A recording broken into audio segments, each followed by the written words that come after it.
Don't Touch is coming out, and it's going to be great.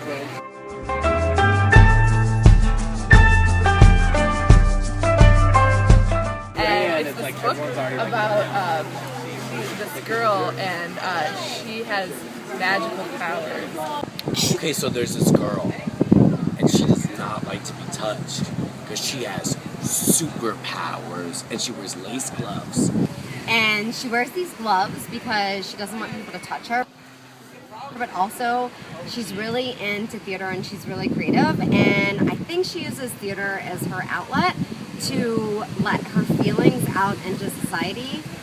She's doing a play, and this boy that she likes in the play, she has to touch him in the play.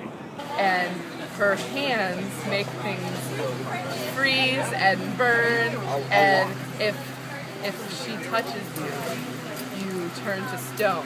A boy who is born with a genetic defect. Instead of skin, he has tape for skin. It's a girl who has tape for skin, and she can't touch anything because she'll stick to it. A female president taking over the galaxy, and she is really into people not procreating whatsoever. It is a coffee table book, and it is an encyclopedic book of her collection of knives, anywhere from katanas to small butter knives to small shanks. Don't Touch is about a young boy who has a severe case of leprosy, and he lives in a bubble, and the bubble becomes detached one day, and he rolls around. Wait, that's just the plot for Bubble Boy. Don't Touch is an amalgam of the works of J.R.R. Tolkien and C.S. Lewis. They were members of a group called the Inklings. They wrote works in a pub. I've heard that it's about a prominent gay teenager that is trying to get closer to touching people.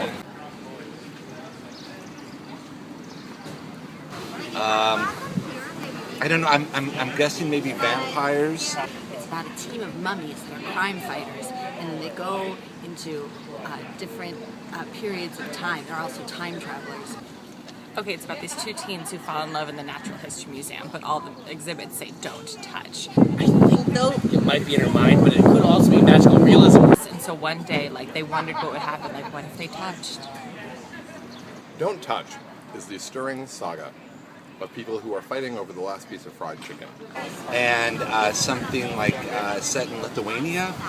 It's set in Alabama, like the Lithuanian part of Alabama. Little known fact, it actually acts as a prequel to the video game Mega Man. Don't Touch is a riveting coming-of-age story about a teenage girl who, when her parents are about to get divorced, she develops this OCD kind of belief that if she doesn't touch anybody, they can get back together. But then tensions mount when her school is launching, I think it's Romeo and Juliet, and she wants to get up on this guy, so she has to decide whether to go for it and touch him and let people in, or to just keep living her OCD superstitions. And that's my best guess. And it's really moving. This is why I think that Rachel M. Wilson is a genius. It is going to change her. What happens next? You tell me.